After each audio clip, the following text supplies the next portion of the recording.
Bentrovati, oggi vi presento l'ultima parte della storia sociale della Sardegna moderna, affrontando l'argomento che riguarda il periodo che va dalla fusione perfetta all'unità del Regno d'Italia.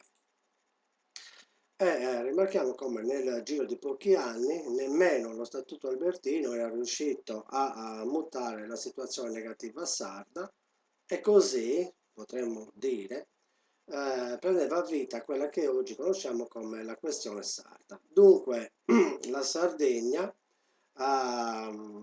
viveva ancora in uno stato di immensa povertà, l'agricoltura era arretrata e il mondo della pastorizia idem. Le città erano ancora più distanti dai paesi con le loro relazioni sociali, appunto. In poche parole, nulla era cambiato, anzi tutto era peggiorato.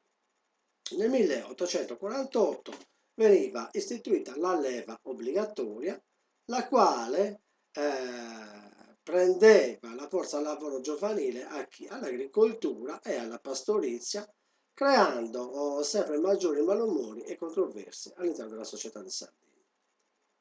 Il governo era lontano dall'isola e non ne cavava piedi in quanto non interpretava nel miglior modo i problemi dei sardi. Per queste ragioni nel 1849 veniva nominato un commissario straordinario con tutti i poteri, ovvero Alfonso Alberto Lamarmora, il quale aveva attuato manforte durante la sua gestione. A questo punto diversi intellettuali e politici sardi avevano pensato all'autonomia perduta, considerando che servisse mettere la questione nel Parlamento subalpino con politiche speciali per la Sardegna. Infatti, breve distanza, nel 1851 veniva emanata una legge chiamata imposta fondiaria, quella del 15 aprile numero 1192. Questa legge basava il tutto per pagare le tasse delle terre e delle case, le quali erano pari al 10% del reddito. Questa tassa aveva eliminato tutte le altre forme di tributi appartenenti al passato, esempio le decime.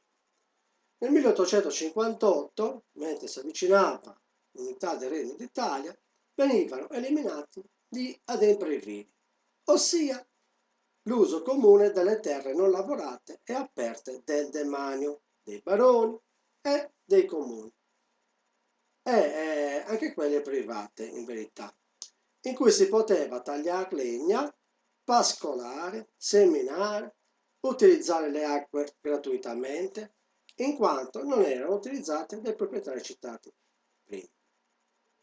Questo aveva aumentato il numero di padroni e causato un numero maggiore di problematiche sociali, le quali con il tempo non si fermeranno facilmente. Rimarchiamo che in questi anni in cui stava giungendo l'unità del Regno d'Italia, il mondo di Sardegna vedeva crescere il numero di proprietari, come detto prima. I pastori e i contadini litigavano sempre di più a causa delle terre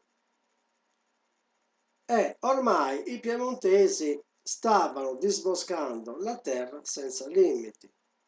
Le miniere venivano sfruttate come non avveniva mai neanche in passato. Infine le tasse ormai erano fuori controllo.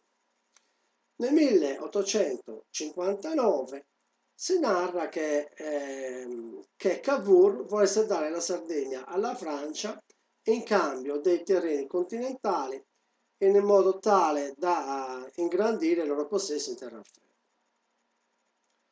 Il 17 marzo del 1861 dal Regno di Sardegna era nato il Regno d'Italia e i problemi dei sardi non erano affatto mutati. chiudiamo questa parte attinente alla storia umana di Sardegna e ci vediamo con la Sardegna italiana prossimamente. In buon ordine.